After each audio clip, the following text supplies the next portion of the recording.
Hi, everybody. My name is Gary Gomes. I'm a Vedic astrologer from New Bedford, Massachusetts.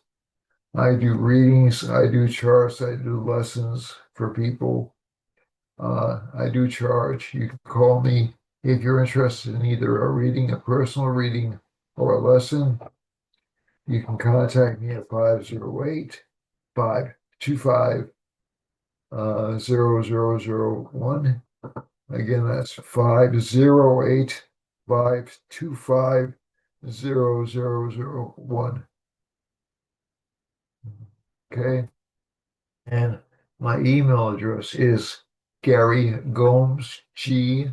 That's my name all run together and the letter G at gmail.com. Okay. So this week I had wanted to talk about current events, um, possible outcomes, how Vedic astrology affects you by sign, and also where I expect to see situations developing around the world through using astrocartography. Doing this for about um, years now, and so we're close to 1,000 subscribers. I appreciate that. It's a slow growth curve, and I'm not a sensationalist. I'm not a big headline grabber. I'm not going to say, stunning coming or, I don't believe in that stuff. Maybe I'm wrong not to believe in that stuff, but um, I personally don't like clickbait. Either you're interested or you're not, and that's pretty much because I view this as being a relatively serious subject. I'm not saying that my friends who do use devices like that aren't serious, but I just like a little bit less flair. Uh, let's put it that way in my presentation. So um, uh, let's get on with it, as they say. And but again, please subscribe, like, share with your friends, and you can ask me any questions in the comment section. As a matter of fact, I encourage you to do so. And if you would like to come on the show as an astrologer, or let's say from another discipline, I've had other people come on the show from other disciplines. Uh, a student of mine from Uruguay just recently wrote a book. Krishna Darshan just recently wrote a book. Maybe he'll agree to come on the show and promote his book, which would be great. And but we'll see what happens. I haven't spoken to him about that, so that may come as a bit of a surprise for him.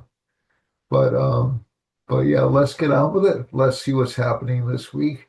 It's been an exciting week. We've actually had a few things happen, which I think surprised people at the way they actually turned out. So let's pull up the chart.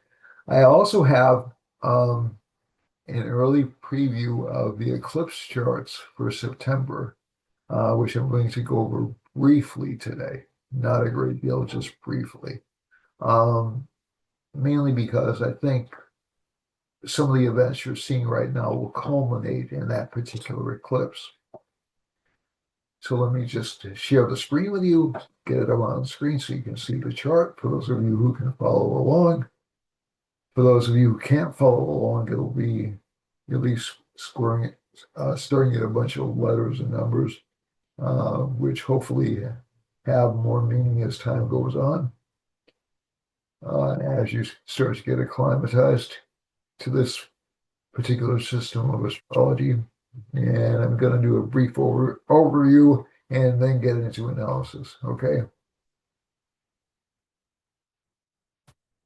Share it, try to share it again. Sometimes it takes there it goes. It worked well. Okay, so as I am talking to you right now, so this chart structure, I'll go over this chart structure again for you just briefly. Pisces is in this upper left-hand box. The sign Pisces is in this upper left-hand box. Aries is here, Taurus is here, Gemini is here, Cancer is here, Leo is here, Virgo is here. Virgo is the rising sign as we are speaking as a dictum or as a rule. If somebody were to ask me a question during this particular time, because Saturn's in the seventh house, I shouldn't answer that particular question. Why? Because Saturn essentially destroys the question matter or whatever house it's aspecting. Okay, so Saturn has that kind of like limiting ability to it. It's not necessarily that Saturn's a bad planet, although it can do some pretty nasty things to people. But basically, Saturn's a limiter. It limits judgment. So um, if you ever do have what's called a horror reading done or a Prussian reading done, is called in India, and Saturn's in the seventh house, is generally advised you not take that particular set of advice. But this is a descriptive chart, so I'm not giving you advice. I'm giving you or I'm not giving you an analysis or a yes or no answer. I'm giving you an analysis of what I see. So let's see now. This over here is, so we have Virgo, Libra, Scorpio, Sagittarius, Capricorn, our old friend Aquarius, then back to Pisces again. So these are laid out just as the 12 familiar signs of the zodiac are. They have different names in Sanskrit. And I feel it's sometimes important to go back over these terms. Jupiter rules Pisces and Sagittarius. Sun rules Leo. Moon rules Cancer. Mars rules Aries and Scorpio. K2 really has some domain over Scorpio, but it really doesn't rule anything. It's considered a co-ruler at best of Scorpio. Rahu really doesn't rule anything. It's considered a co-determinant of Aquarius, at least in Gemini astrology. Venus rules Taurus and Libra. I think I said that. And Mercury rules Gemini and Sagittarius. Saturn rules Capricorn and Aquarius. I think I got them all. All right. So these are what they would call classical planet combinations. A lot of these other things I have up here, like I might have the yogi point in Capricorn. Yogi point is used as a measure to judge when wealth opportunities will come for individuals. The yogi point is adequately calculated point, calculated by a man named Iyer, Iyer, in around the turn of the century, as a 19th to 20th century. And he was a very influential astrologer. Right now, I can give you the aspects. Jupiter's aspecting the second house in this chart, so it should be a fairly good week for financial gain. Venus is in the ninth house. That's considered to be a good planet for this particular rising sign, for Virgo rising, but it is aspected by Saturn. But Saturn and Venus are friends. So there may be some tempering of purchases because Saturn is going to curb some of Venus's more extravagant purchases. And Jupiter and Sun, this will make us all a bit more religious or a bit more spiritual or a bit more tied to our belief systems, okay? The other thing that's really important about this chart is Mercury is in the 11th house. So you should see a lot more communicational aspects coming through. One of the things, and I'll go over the other analysis right here. Moon Mars K2 expenses connected with appliances, cars, house, uh, house items breaking down. Um, I can speak from personal experience. I've gone through quite a bit of that over the past couple of months. Uh, some clients of mine have gone through it. Um, it's really going to be an issue until August 1st for a lot of people. So this is a time to be very careful with your spending on unnecessary items or on impulse buys and focus more on what needs to be repaired or what needs to be fixed in the house, especially with that Mars K2 conjunction. Plus, one thing I've noticed is that I've experienced more delivery screw ups over the past few months. Mars does things quickly, but with K2, it doesn't do things well. So, especially if you're buying something through the mail or buying something that's a household appliance or something that's connected with something that you want to use, I would expect that item to come back a little bit, to have some problems with it. It isn't 100% of the time, but let's say if you're buying large purchases, expect returns or expect. Now, that doesn't mean every single large purchase you make will have this problem, but it's generally not a good time to buy cars, probably not until August 1st, at the earliest, and or buy large appliances. Okay, so that's just general advice. Mars is aspecting Saturn in this chart. That's a common term for perfectionism or people finding reasons not to do things because everything isn't just right. Okay, so um, you can take this a little bit too far, if I'm honest, because that particular over pickiness is a little bit detrimental to moving forward. So you have to fight that a little bit. And there's an expectation that you'll be able to get everything exactly as you want it. For small purchases, that's not a big problem. For larger purchases, it is. In terms of how it affects the globe overall, so getting away from our personal lives, how it affects the globe overall. Also, just one more point in terms of personal life. Any problems connected with the elimination organs or the kidneys or the liver or the stomach, pay extra close attention to any issues connected with those. Also, K2s with Mars, sometimes our adrenaline levels will seem a lot lower or a lot more afflicted. Excuse me.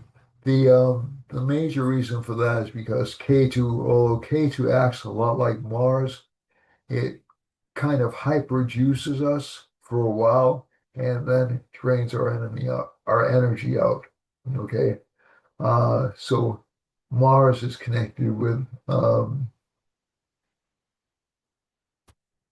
system. So there can be attacks on the immune system. There is a new COVID variant going around. Be careful in crowded places. Obviously, I don't want you to stay home, but just be a little bit more cautious in large crowded spaces and also traveling because K2 and Mars can cause car accidents. The other thing, but so just in general, also, you've seen a lot of earthquakes. You know, there was an earthquake in Israel just this past week. Earthquake in, I think it was in Japan and Philippines, and I think actually those were I spotted those areas as being problematic areas last week, but I didn't think it was going to be earthquakes. I thought it was going to be political problems, but it turned out to be weather problems. Flooding in West Virginia, things like that. The heat wave is a K2 Mars phenomenon. So we're not going to be fully out of that until after July. At July 18th, it'll be at its most intense, but we'll be out of it by August 1st. Not totally, because K2 and Mars will still be relatively close to each other, but you'll see diminishing occurrences. Also, political violence is moving out into the larger world. Political violence is much more likely to occur during this particular conjunction of K2 and Mars. And with Mercury in the 11th house, we'll hear about it much more quickly than normal. The other thing is, one of the other things that happens is Mercury in the US chart, Mercury is in this house along with Rahu. So one of the things that Rahu moving over to this sign does is it actually makes it easier to get accurate news. Um, I'm not going to say that the news isn't still twisted to a certain extent. I think it is. And I think we're in an area of intense propaganda, and we have been since the early 1970s.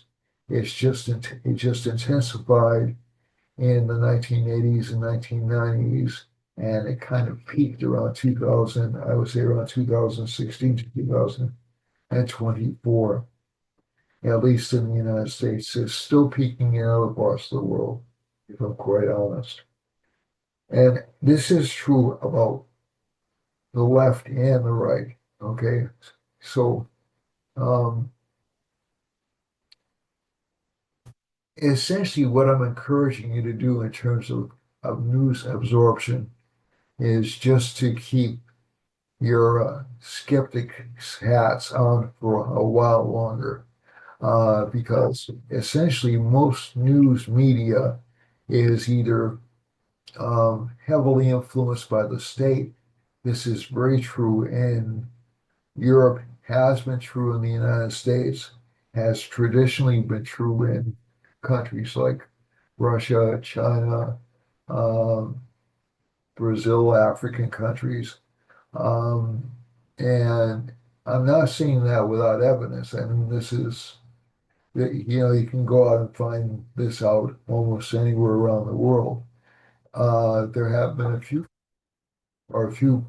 um, what I would call honest uh, news sources out there, but most are dominated by either commercial considerations, that is, they want to attract more viewers, or by political considerations, they don't want to tick off the leaders of the country. And I think you're seeing both at play in the United States right now, but you saw both at play in the United States really since 2000, say since around 2000, since 2000, maybe even going back to the 1990s. Okay. So I think that this is to act like this is a recent phenomenon, that we're getting fake news just recently, or that we're getting biased judgments, or people are being fired for political reasons, isn't really true. As a matter of fact, I can recall when Daniel Shore was fired for releasing papers about the Vietnam War in 1972. Okay, so this is not a recent phenomenon. This is and has happened to greater or larger extents in other countries around the world. Some less, uh, some more obvious than in the United States, some less obvious in the United States. So essentially, what I'm just trying to warn you is this is a game to get ratings or to influence people, because there is no media outlet that I know of that isn't controlled in some way, shape, or form by commercial pressure or by government interests. Okay, so this doesn't make me a big conspiracy theorist. This has been going on for eons. No, this is not a new phenomenon. It's just that um, we're told to believe certain people, and like I said, left and right, we're told to believe certain people, and not to believe other people, and it's usually based upon whose interests it will benefit. So let's get back to the point. And one thing I did predict earlier, it came a little bit later than I thought it would, was the court cases, um, the court junctions that have stopped or ceased um, the current president of the United States policies from being implemented on a universal scale. That's been thrown out by the Supreme Court this past week. It doesn't mean, okay, so before anybody panics, it doesn't mean those cases or those executive orders can't be questioned on a case by case basis based upon the merits of the case. What it does mean is that an injunction cannot stop an executive order from being implemented just because it's questioned. Okay. So essentially, a lot of things that people had either hoped for or feared going through will now go through. Okay. Because they will have to be, they won't, there won't be a preemptive assessment that these executive orders violate the Constitution. Uh, you have the cases will have to be determined based upon individual merits, which means a person will have to file a case, or an individual or group of individuals will have to file a case, have it heard by the appropriate court system, and the appropriate court system will then determine whether in that particular case the executive order violates the Constitution. And it provides a lot more nuance to interpretation of the actual cases than has currently existed. So it won't be a universal stop. There may be cases in which um, the actual case will be heard, and that has not happened in a lot of the injunctions. So essentially, the court has said you can't impose this because it will violate the Constitution. It's ne That's never been. This is unique, and believe me, I tell you, this is unique. Um, the case of Roe v. Wade was determined based upon a single lawsuit. Um, and that had implications for a larger a larger understanding of that abortion couldn't be declared illegal or couldn't be declared against the law nationally. Um, and other cases, other like earlier civil rights cases, were actually it was Brown versus Board of Education. Okay, so those cases were used to open up certain avenues because the judges said, no, this violates the law. This violates the interpretation of law. And believe me, this isn't the first time the Supreme Court has been on the outs with large segments of the population. For those of you who think it is, you really should go back and read your history because during the Great Depression, there were several cases. During the even prior to that, my God, the Dred Scott decision was disastrous. And so you have all this precedent, but every case is determined individually. And I had a funny feeling, not a feeling, but I had a predictive um, judgment that when the Sun and Jupiter joined together, or shortly after, or shortly before that, there would be essentially a reestablishment or a redetermination or more uh, what the law, how the law could be enforced. So I'm not arguing the rightness or wrongness of these executive orders. I'm just saying this actually gives more clarity towards governmental functioning. And again, I'm aware it's a Republican dominated court, you know, so so people don't leave their individual philosophies behind. But essentially, most cases have to be determined according to certain rules, legal rules, or establishment, based upon what you believe the court's authority to be. You will make judgments based upon that. Okay. The Saturn Venus aspect still gives some hesitancy about um, world matters, especially connected with trade. So the trade situation hasn't really cleared up yet, although Saturn and Venus are friends.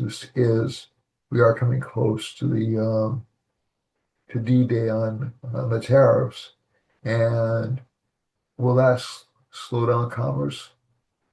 Probably for about a month, commerce will be affected adversely, okay, because Venus is just entered Taurus and Saturn is just starting to aspect Venus, okay. Um, Rahu is in Aquarius. Again, more storms, more air catastrophes.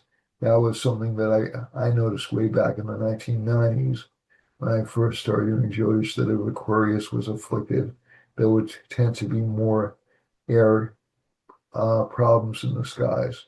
Okay.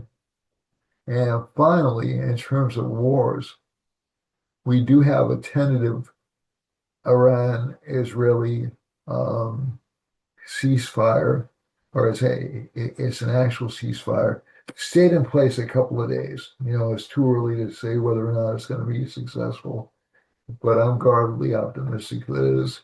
There may be more minor outbreaks, I would say, in the East, maybe in India, Pakistan, maybe in Korea. And there have also been upsets in elections. So the fellow who just got elected mayor or not elected mayor, he became the Democratic nominee for mayor in New York City, uh, a socialist candidate. And that was unexpected, but it also shows the Democratic Party is changing, and it's also kind of splintered is not the right word. It has various elements trying to um, force their way to the front, just like MAGA essentially forced its way to the front in the Republican Party in 2000, starting before 2016, actually, if we're honest about it. But um, they became dominant in 2016. Now, I don't know whether or not this means the progressive or socialist wing of the Democratic Party will dominate over the next few years. But it is kind of a bellwether. New York City is kind of a bellwether. It's a large concentration, but it's also, I would say, an atypical place um, because New York City is more um, most multi-ethnic city in the world. one of the most liberal or progressive cities in the world. So it's not really, it's too early to tell whether or not this will be a bellwether. The fact that governments which have been conservative for years, like South Korea, elected a socialist leadership is interesting. But South Korea, it was at the end of a large series of rotating prime ministers. And um, when we get to the eclipses, I'll tell you what I think about those. But I think basically this week, caution is encouraged in travel, and also pay close attention to media, like pay close attention to government because government is going to be much more, what I would call much more down the line, much more populist than it has been for quite some time. And this will extend into the fall. It is a dangerous time for President Trump. I'm not going to lie about that, but I don't think he's going to be assassinated. Okay, so that's something. And again, a lot of political, there'll be a lot of political violence over the next year or so. Okay, just to give you a heads up. So it won't just be the president. It'll be a lot. There'll be a lot of people uh, who, if they go into politics, will find their lives threatened, and that gives me no great pleasure to say that. But it's just really the K2 um, in Leo, and it's been building up for a while. K2 in Leo, essentially, people want to see some change. They want to see some um, redirection of their government, so their governments listen more to them. And this will happen throughout the world. It'll happen in South America. It'll happen in Europe. It'll happen in Asia. It'll happen in Australia. It'll happen every. Uh, so again, this is not something to be afraid of. This happens every once in a while. We get this kind of discontent growing, and it's normally associated with the lunar nose. But also, um, one thing that's kind of damaging or kind of ominous for current leaders is that Rahu is approaching Satabishak Nakshatra, which is the nakshatra of the old king, of the former king. And if so, Varuna was originally in the Vedic literature or in the old literature was essentially the king of uh, of the gods before he was overthrown by Indra.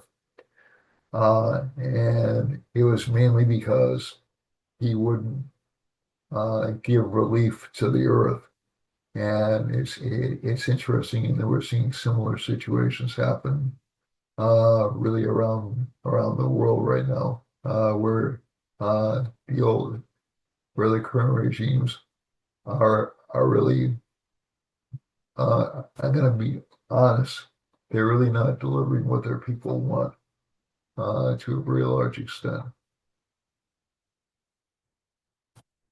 So that's kind of ominous for them. Let's move on to the September 7th lunar eclipse. Just quick. Now, this lunar eclipse happens. So the lunar eclipse, at least in my pompous swelling opinion, is more important than the solar eclipse. And the main reason for that is because this does give change in leadership or governmental scandals because of the Rahu moon conjunction over here and also the K2 sun conjunction over here. Okay. Also, don't be surprised to see a lot of people in media get sued or get this has already started, but get sued more aggressively over the next few months. Of the regions of the world affected, this lunar eclipse affects essentially East Africa, Central Asia, and parts of the Far East.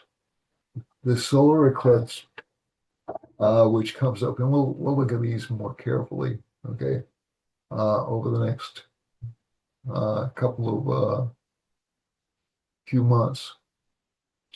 We're going to go to the September 7th lunar eclipse, and this is September 25th solar eclipse. Okay, so this one has, so you see the sun and the moon are in the same sign. That's the maximum solar eclipse. That's what I took as being the eclipse point I was going to use.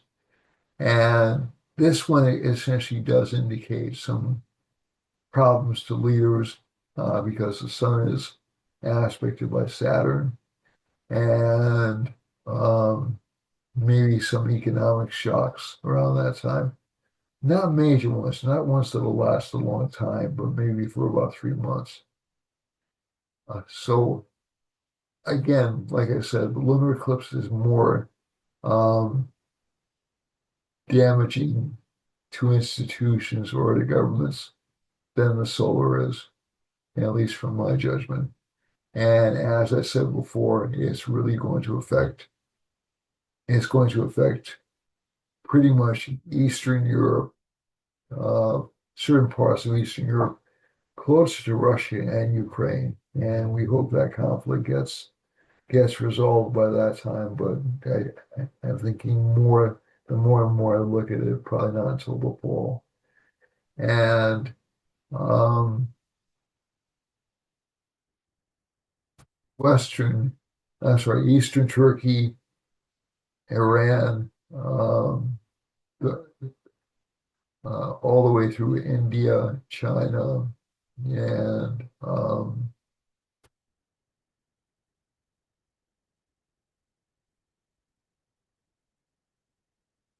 Australia. That entire belt of the world looks like it's going to be more affected than the rest of the world is going to be. Okay. So let's go back to this chart and we'll go to the individual sign placements.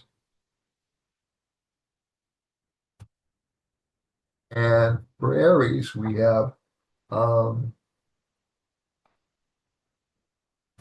Lagna. So Aries should expect some recognition, some honors this week.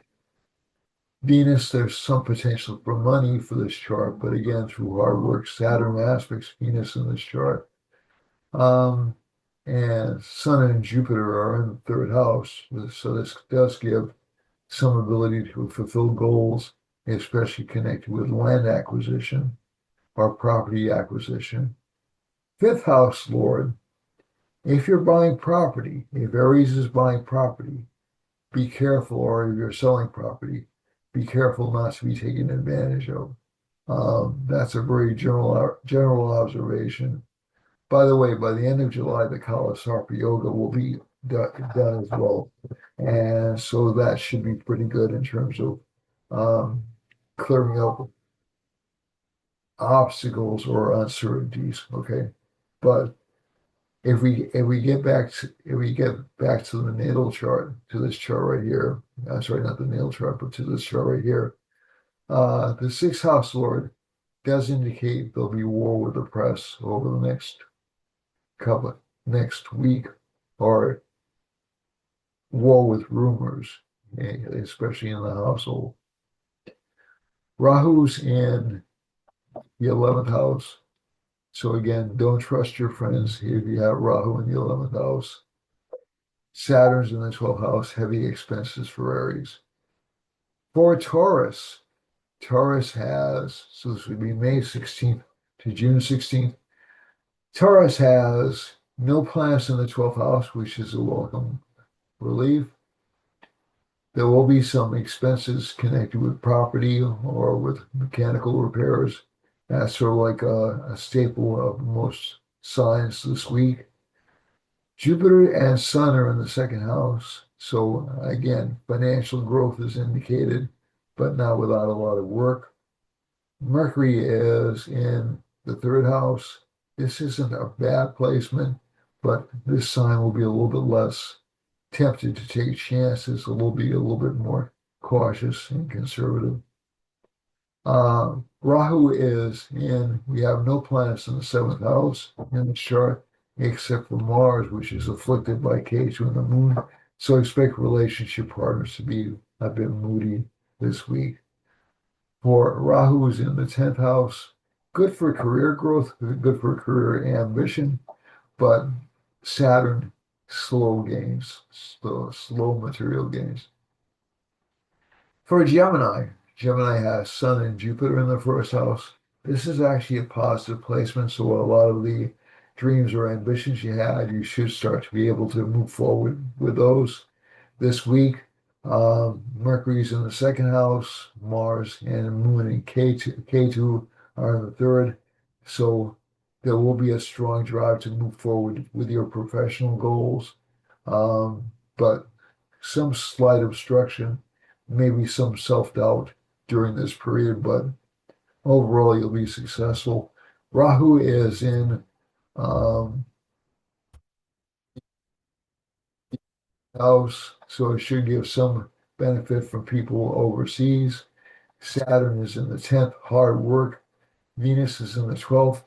This is actually not a bad placement. You'll get more money from overseas or from people in distant parts of the world. So this is actually, Venus in the 12th is actually not a bad placement for this particular rising sign. For our sun sign or moon sign. So this is June 15th to July 15th. July 15th through August 15th is Cancer. Mercury sits in the first house in Cancer, can give a heavy expenditure outflow, especially because of health issues and also because of learning obligations, and also a very religious time for this particular sign. Mars, Moon, Ketu are in the second house, so this sign will feel very vengeful or threatening to those who don't back it or endorse it. There may be some problems with relationships because of this particular combination. One, two, three, four. Fourth house Lord is Mercury, good for financial gains.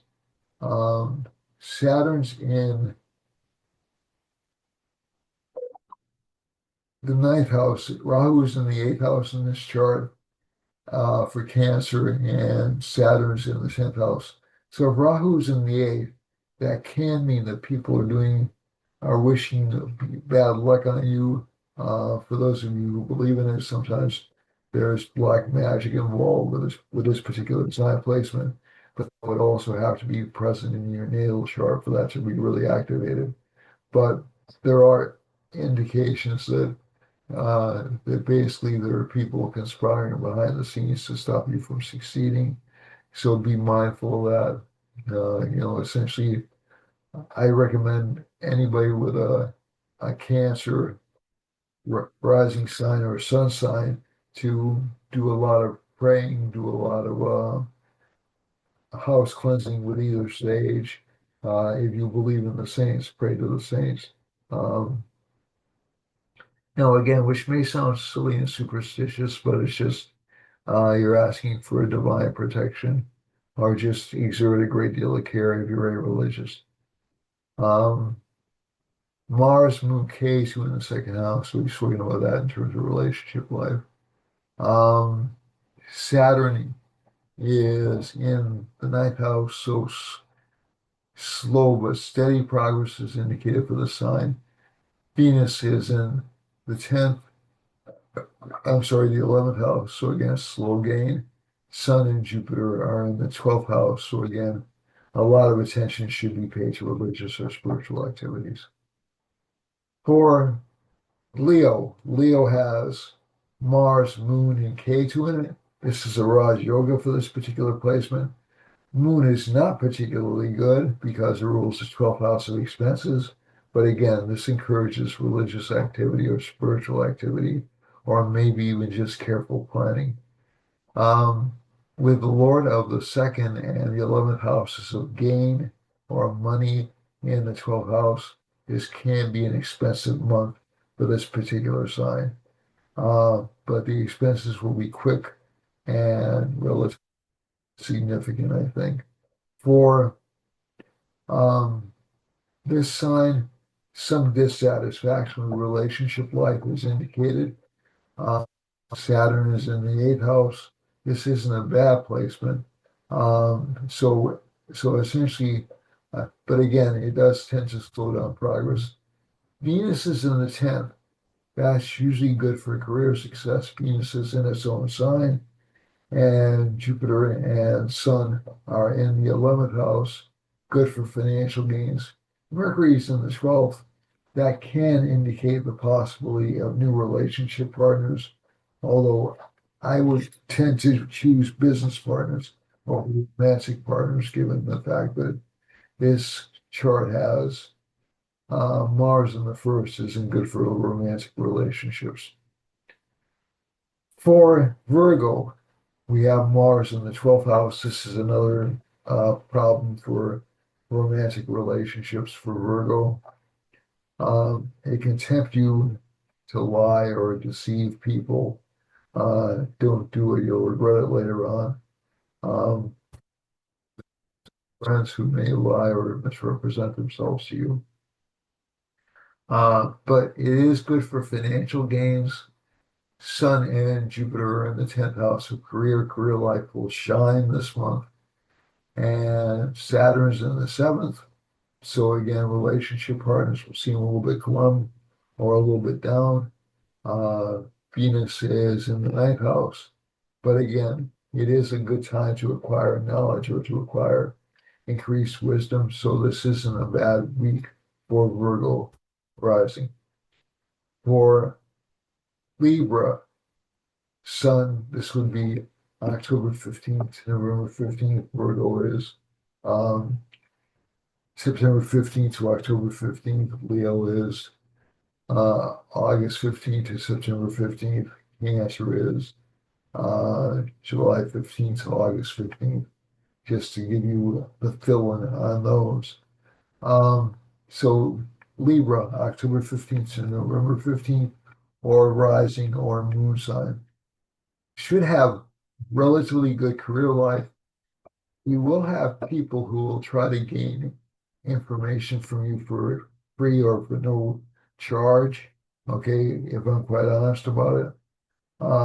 And you may find yourself facing problems with your professional reputation being damaged just a little bit by K2.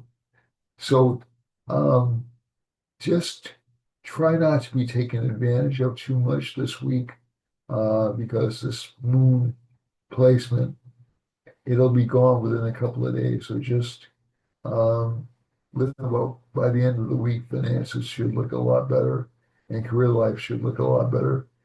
Mercury's in the 11th house, very good for financial gain. Mercury's in the 10th house, very good for financial gains. Sun and Jupiter are in the 9th house, very good for fulfillment of ambitions and desires, and also overcoming health problems. Saturn is in the 6th house, good for overcoming enemies. Venus is in the 8th house. Your confidence level, you may be a little bit less willing to take chances during this particular week. That's okay, because basically Venus in the 8th house tends to be protective.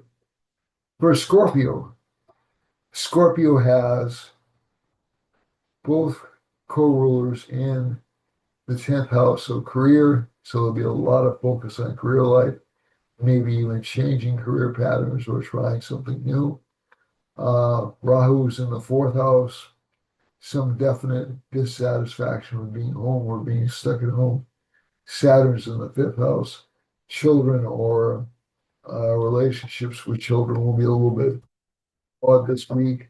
And Venus is in the 7th house in its own sign. So wife or relationship partner will be amicable, but a little bit conservative and a little bit careful. Jupiter's in the 8th house, could be sudden windfalls or increases in money. Mercury in the 9th house, good for potential financial gains. For Sagittarius, Sagittarius has Jupiter in the 7th house. Sun and Jupiter are in conjunction in this particular sign, I think that overall you'll see something positive happen in terms of your relationship with the government and your relationship with authority figures over the next month. Capricorn's in the second house. Yogi plane is there, so this should be a good month economically for um, Sagittarius and Capricorn. We'll get to Capricorn in a second. Saturn aspects the first house, so this can give some glumness or some pessimism to this particular rising sign. Um, that'll last for about another couple of years, just if I'm totally honest with you. And so it's not really the most disastrous combination to have Saturn aspect in the first, but it does tend to make these people want to stretch and conquer new fields or new activities. Um, Venus is in the sixth house. Not a bad placement. Good for recovery from kidney or other illnesses connected with that part of the body. Um, We've already spoken about this. Relationship partners or partnerships will tend to be good this month. The Mars Moon Ketu conjunction in this particular sign is good for increasing financial benefits, and there are no signs. So this will give money from behind the scenes activity if our career will be involved in research, a great deal of research. For Capricorn, we're almost done with these. For Capricorn, this would be December 15th. I'm sorry, this would be January 15th to February. Yeah, January 15th to February 15th. Um, you'll see um, a lot of desire for money, good expansion of wealth, good luck for money, although again, slow growth. Jupiter's in the sixth house along with the sun, and Mars and Moon and Ketu are in the eighth house. So maybe the sign should look out a little bit for its health, um, and also for relationships with business partners. Mercury's in the seventh house. You'll attract a lot of younger people, a lot of ambitious people to you. So this should be overall a good week, but there are some health issues connected with Capricorn for this week. For Aquarius, this is March 15th to April, I'm sorry, February 15th to March 15th. Aquarius has Rahu in the first house. Generally a friendly placement. Rahu tends to like being in Aquarius, um, but it's still a malefic. It's still a difficult planet. So this will give this sign the impression it can do anything, okay? Maybe even reclaim past glories. Saturn's in the second house, so it does tend to restrict the flow of money, which is important for realizing ambitions. Jupiter's in the fifth and Venus is in the fourth. So overall, good for financial growth in the household. Mercury's in the sixth house, so there can be some communication problems with the sign. Mars, Moon, and Ketu are in the seventh house, so there can be some difficulties with relationship partners. Relationship partners will be moody or difficult to communicate with. Career-wise, this sign looks okay, but again, relationship partners may be a little bit difficult with in terms of new career directions. So if you're trying to look for a new career or a new activity in life, expect to get some pushback from a relationship partner. They might even have some health issues. Pisces, finally, we're down to Pisces, our friend the fish. And we have Saturn in the first house. So it tends to compress the sign, make it a little bit more orthodox or conservative or status quo, let's say, than normal. So a lot of people will be more conservatively religious than normal, uh, at least in this sign. Saturn aspects Venus, this particular placement does make it a little bit difficult for this designed to make money. However, educationally, this should be an absolutely fantastic month for Sagittarius. Good for financial gains to the relationship partner or spouse or business partner. Mars, Mercury, Mars, Mercury, and K2. Again, I'm advising everybody to look out for stomach issues or stomach problems. That's particularly true for this sign and for Aries. Um, Let me just see now. 1, 2, 3, 4, 5, 6. Libra also has some problems. So if we look at this sign, we have um, Moon, Mars, and K2 in the sixth house. So there can be some unexpected health problems or exposures to flus or bugs. So just be a little careful about that. Also, some accident prone times. Let's see now. All right. So career wise, should be a good month for Pisces. Uh, Money not quite so extraordinary. Okay, so let's go on. The sun is not going to starve. It's not going to show any decay or destitution, but it'll seem a little tighter than normal. Okay, so let's go back to the chart and see where we're expecting big events to happen. So we have a Mercury line over Hawaii. We should be hearing more from Hawaii than we are. I'm actually surprised we're not. Uh, and especially on the West Coast, we're hearing all these major things happening. Um, yeah, there's a Rahu line running through um, New Mexico, and this entire area is buttressed between Mars and Rahu. So a lot of political damage between these lines. As I said, Alberta, Saskatchewan, those parts of Canada are very politically unstable right now. I don't think that's changed. Mexico is a little bit aggressive. It's being very stubborn right now, fighting back against the United States. And let's see now, all the way up here we have um, Texas is being affected by Mexico and all the way through Minnesota. Um, and let's see now, there's a Jupiter line. So Louisiana, this entire belt of states between Louisiana and down into Nicaragua and Mexico, this entire region will be kind of stuck between the force of law and the force of uh,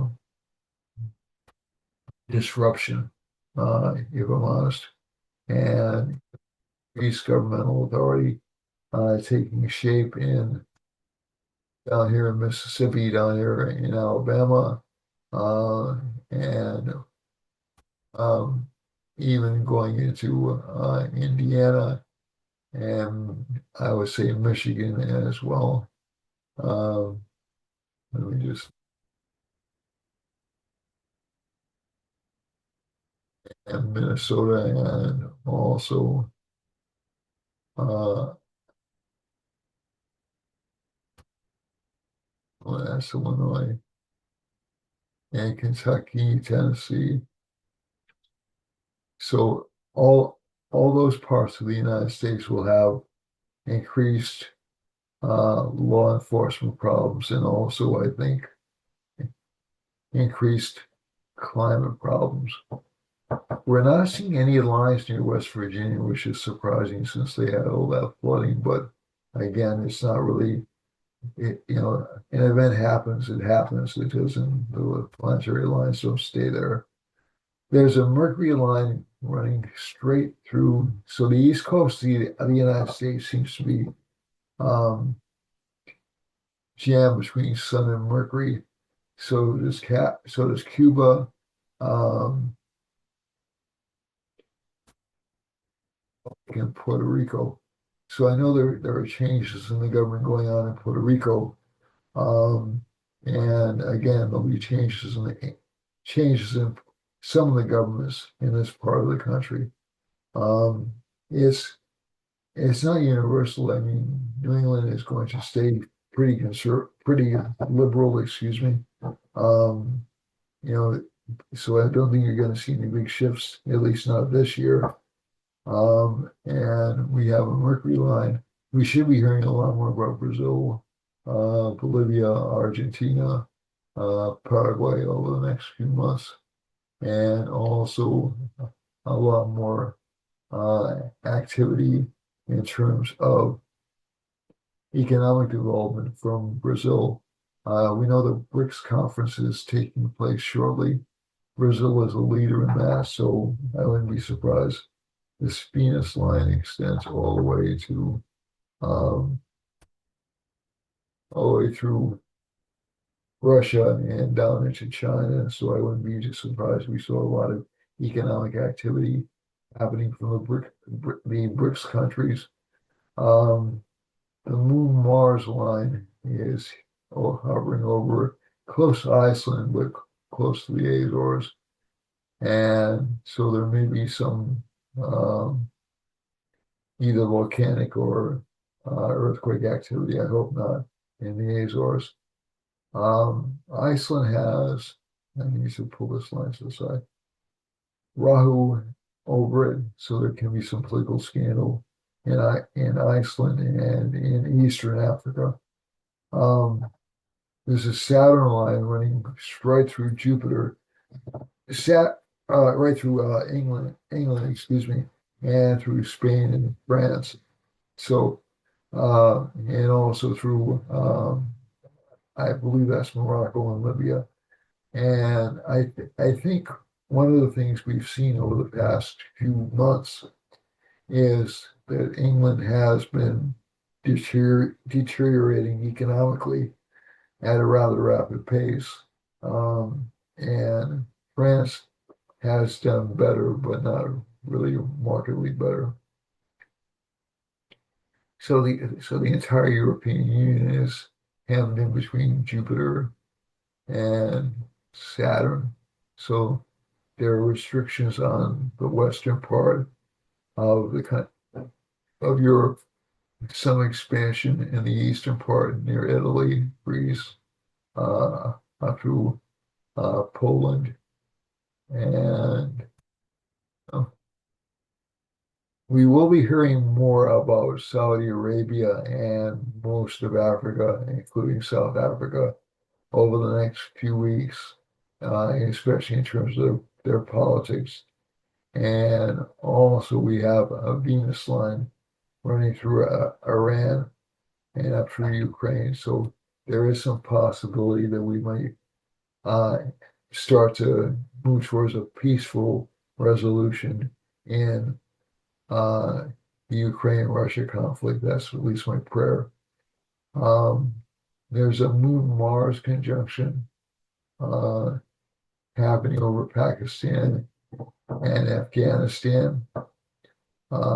And also there's a Rahu line running through India. Excuse me, I didn't mean to do that. Um, so this could mean increased conflict in that part of the world. I'm hoping they don't engage in that, but that's one of the potential, and also increased earthquake activity in Pakistan. Um, the other thing we need to look at, and also increase flooding possibilities. Um, there's a Saturn line running through uh, West Myanmar and down into Ladakh. So that can mean some problems in climate over there, also in central Russia. And let's see now, we have a Mercury line running through China, so we'll be hearing a great deal more from China, a great deal more from the Philippines, a great deal more from Borneo, Indonesia, and Australia. especially in terms of trade. And this line is a Venus line, so this should indicate some increased financial success for Russia and in the far eastern part of its state, also in China. And it's touching close to Korea and it's touching down into Indonesia. So I think you'll see the economies in Australia, Indonesia, and Russia, and possibly Japan and um, Korea improve over the next few months. This is still, to me, the most unstable part of the world, right here, going from like here to here. Okay, so I'm more worried about them than I am about Europe, although Europe has its own particular set of problems it has to address. And that is there is growing public dissatisfaction with the governments. Um, so far, they haven't abandoned their government, they haven't voted them out, but the polling leading up to the next election is not uh, doesn't look good for the incumbents, but a lot can change between now and then. So let's see now. And there's a Moon Mars line, so there may be some fires or um, X off the coast of Australia. And finally, we have some political scandal occurring in New Zealand. Yeah, and New Zealand kind of stalling economically over the next couple of weeks. So that's it for this week. Um, I hope to see you again next week. I love you all. Again, if you'd like to study or get a reading done, I'd be happy to accommodate you. The readings make a lot more sense than these shows do, mainly because they're about you and you can like refer them back to your life, the lessons. Contact me if you're interested in a reading. 508 525 0001. Again, that's 508 525 0001. And I can also be reached at Gary Gomes, G@gmail.com. Or you can contact me on this, on the comment section below. So that's it for this week. I love you all. Just be careful out there. Be careful of your health, particularly the stomach and intestinal region of the body. That looks like it's just a little bit under attack right now. And stay healthy, stay calm, stay committed. Okay, because no matter what happens, no matter what element of uncertainty, that's no reason for you not to go on with your plans and forge ahead. Okay, so just um, what happens, believe in yourself. And I love you all, and that's why we do this. Okay, so never get discouraged. To quote Galaxy Quest, never give up, never surrender. Okay. All right. Thanks a lot, folks. Have a great week. And as always, take care of yourselves and don't give up your dreams. Okay? Thanks. Bye bye now.